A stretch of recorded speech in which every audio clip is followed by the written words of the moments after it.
Arrow جو انٹرسیپٹر ہے اسرائیل کا، وہ تو زمین کے مدار سے بھی باہر نکل جاتا ہے، لیکن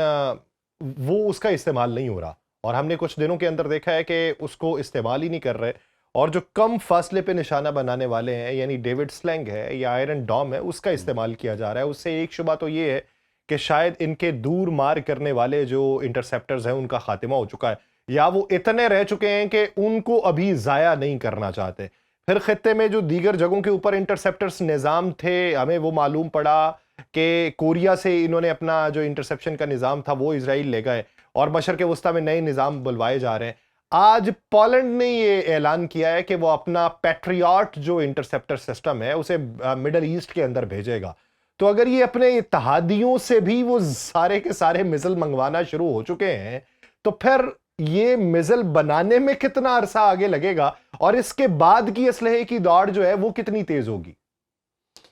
دیکھیں، اس میں ایک چیز بالکل واضح ہے، دی یروشلم کی بھی رپورٹ ہے اس حوالے سے، اور اس میں بھی یہی کہا گیا ہے کہ انٹرسیپٹرز جو ہے وہ اس میں تو مطلب خاتمے کی بات نہیں کی گئی، لیکن اس میں یہ کہا گیا ہے کہ بہت کم رہ گئے ہیں، اور یہ لمحہ فکریہ ہے۔ یہ مسلسل جو ہے وہ اسرائیلی میڈیا بھی اس چیز کو کوٹ کر رہا ہے، اور انٹرنیشنل میڈیا بھی کر رہا ہے، تو یقینی طور پہ جو ہے وہ یہ چیز سامنے آ رہی ہے، اور جس طرح جواب دے رہا ہے، جس طرح ایرانی حملوں کو روکنے کی اسرائیل کوشش کر رہا ہے، اس سے یہ نظر آ رہا ہے کہ ان کے پاس انٹرسیپٹرز کا ذخیرہ جو ہے وہ بالکل ختم ہو چکا ہے۔ بالکل ٹھیک کہا آپ نے، یا پھر اختتام پر ہے۔ اب یہ اپنے اتحادیوں سے اس کو منگوانا چاہتے ہیں کہ انٹرسیپٹرز جو ہے وہ اتحادی فراہم کریں، لیکن آپ دیکھیں کہ ابھی تک صرف پولینڈ کی طرف سے رسپانس آیا ہے، باقی کسی اتحادی کی طرف سے اس طرح کی مدد کا بھی کوئی رسپانس نہیں آیا۔ وجہ یہی ہے کہ یہ جنگ کتنی طوالت پکڑے گی، یہ جنگ کتنی طویل ہوگی، ابھی اس کے حوالے سے کچھ نہیں کہا جا سکتا۔ معاملہ یہ ہے کہ جہاں ٹرمپ یہ بیان دے رہے تھے کہ جی ہم 2-3 ہفتے میں ختم کر دیں گے، اب وہ 2-3 ہفتے ان کے مکمل ہونے میں ہی نہیں آ رہے، اور ساتھ ہی جو ہے وہ ایران کی طرف سے بیان آ جاتا ہے کہ ہم 6 مہینے کے لیے تیار ہیں۔ تو دنیا یہ دیکھ رہی ہے کہ اگر ایران 6 مہینے کے لیے تیار ہے تو ٹرمپ اسے 2-3 ہفتے میں کسی بھی صورت ختم نہیں کر سکتا۔ جو بھی اتحادی اپنا دفاعی نظام لے کر آئے گا، یقینی طور پہ وہ بھی آخر میں مفلوج ہو جائے گا، اور وہ بھی اسرائیل اور امریکہ کو اس طریقے سے نہیں بچا سکے گا ایران سے، جس طریقے سے جو ہے وہ دکھانا چاہتے ہیں کہ ہمارے اتحادی ہمارے ساتھ ہیں۔ اچھا، طارق صاحب یہ بتائیے کہ موجودہ حالات کے اندر عرب ممالک جو ہیں ان کی پریشانی کس حد تک بڑھ چکی ہے؟ میرا ایک عامیانہ سے سوال مختلف لوگوں سے رہا، میں یہ پوچھنا چاہتا ہوں ایک عام پاکستانی ہونے یا ایک عام انسان ہونے جو صرف اس پوری جنگ کا احاطہ کر رہا ہے دور بیٹھا ہوا، کہ عرب ممالک ٹریلین ڈالرز کی انویسٹمنٹ کا وعدہ کرتے ہیں، اور ایگریمنٹس ان کے ہوتے ہیں امریکہ کے ساتھ، طیارے گفٹ کیے جاتے ہیں، اور اس کو اپنی طرف راغب کرنے کے لیے بے شمار چیزیں کی جاتی ہیں۔ اب اس جنگ میں ان پہ مشکل آن پڑی ہے امریکہ کی وجہ سے، وہ معلوم ہے ان کی انویسٹمنٹ بھی بارہا جو تھی وہ امریکہ کی طرف رہی، لیکن جب امریکہ کو بھی یہ پتا ہے کہ ٹریلین ڈالرز انہوں نے انویسٹ کرنے ہیں ابھی مستقبل میں، اور امریکہ ان کے کہنے پر بھی جنگ نہیں روک رہا، اس کی کیا وجہ ہے؟ کیا امریکہ یہ سمجھ چکا ہے کہ آنے والے دنوں کے اندر مشرق وسطیٰ کی پالیسی تو تبدیل ہونی ہی ہونی ہے، تو اس لیے ان کی باتوں پہ صرف نظر کیا جائے؟ دیکھیں یاسر بھی، یہ جو معاملہ ہے خلیجی ممالک کا، تو بنیادی طور پہ امریکہ انہیں اپنی پپٹس تصور کرتا ہے، اور وہ اس کے خیال میں وہ جو کہے گا خلیجی ممالک جو ہے، خلیجی ریاستیں جو ہیں وہ اسے تسلیم کر لیں گی۔ آپ ابھی کی سچویشن دیکھیں تو خلیجی ممالک پہ اب تک تقریباً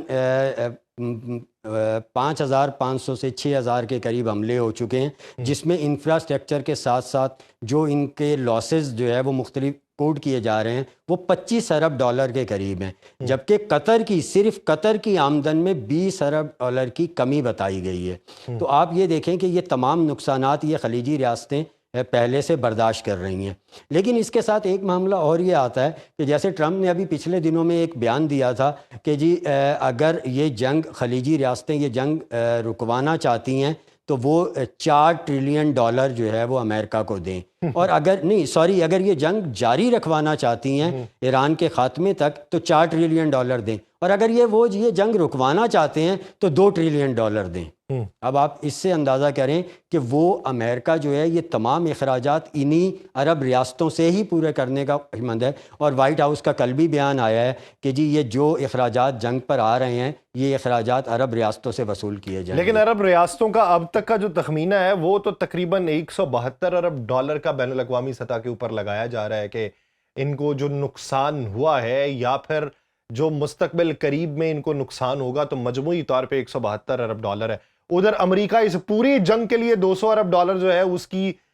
فنڈ میں مزید اضافے کی درخواست کرنا چاہ رہا ہے، تو ادھر یہ $250 ارب تو اپنا ویسے ہی نقصان کروا کے بیٹھے ہوئے ہیں، تو پھر ان کے پاس آپشنز کیا ہیں؟ دیکھیں ابھی معاملہ یہ ہے کہ جو رپورٹس آ رہی ہیں ان کے مطابق امریکہ کا جو روزانہ کا نقصان ہے وہ $2 ارب کو کراس کر چکا ہے اپروکسیمیٹ۔ اب معاملہ یہ ہے کہ امریکہ اتنا نقصان اٹھانے کے باوجود جو ہے وہی ہے کہ وہ صرف فیس سیونگ ڈھونڈ رہا ہے، اور یہ باتیں جو کی جا رہی ہیں کہ یہ نقصان عرب ریاستیں پورا کریں گی، تو اس وقت تک جو ایک جو امریکہ کے لیے مثبت جو پیغام یا رد عمل یا یہ کہہ سکتے ہیں کہ امریکہ کی حمایت میں جو بیان سامنے آیا ہے وہ متحدہ عرب امارات کا ہے۔ اس کے علاوہ جتنی عرب ریاستیں ہیں وہ اب ہمیں امریکہ سے دور ہوتی ہوئی نظر آ رہی ہیں، خاص طور پہ سعودیہ کے حوالے سے جو سعودی ولی عہد ہیں ان کے حوالے سے جو ٹرمپ کا بیان تھا اس کے اوپر انٹرنیشنل جو میڈیا ہے اور بین الاقوامی جو فورمز ہیں ان کے اوپر بہت زیادہ ٹرمپ سے لے دے ہو رہی ہے۔ تو معاملات یہ ہے کہ یہ ٹرمپ اپنے دوستوں کو ویسے ہی جو ہے وہ ناراض کرتے چلے جا رہے ہیں۔ لیکن ٹرمپ جو پے در پے اپنے بیانات کے اندر تبدیلی لا رہے ہیں، آج جو انہوں نے گفتگو کی، انہوں نے کہا جی کہ شاید 2 ہفتوں سے پہلے ہم اس جنگ سے نکل جائیں اور یہ بھی ممکن ہے کہ ہم اس معاہدے تک پہنچ جائیں کہ ایران سے معاہدہ کر لیں، اور پھر وہ پہلے یہ کہہ رہے تھے کہ رجیم چینج ہمارا مقصد تھا، آج انہوں نے پھر یہ کہا کہ رجیم چینج تو میرا مقصد ہی نہیں تھا، جوہری ہتھیار سے انہیں دور رکھنا تھا، ان کی لیڈرشپ تو ختم کی جا چکی ہے، اب ان کا کوئی لیڈر نہیں ہے، ہم نے انہیں کئی سالوں پیچھے دھکیل دیا ہے۔ تو کیا یہ اب ایک وکٹری ٹرافی کا نیریٹو بنایا جا رہا ہے؟ دیکھیں یاسر بالکل ایسا ہی ہے۔ معاملہ یہ ہے کہ ٹرمپ کے حوالے سے پوری دنیا اس نقطے پہ متفق ہو چکی ہے کہ جو ٹرمپ کے بارے میں جو چیز پریڈکٹ کی جا سکتی ہے وہ صرف یہ ہے کہ یہ انپریڈکٹیبل ہیں، ان کے بارے میں کوئی بات یقین سے نہیں کی جا سکتی۔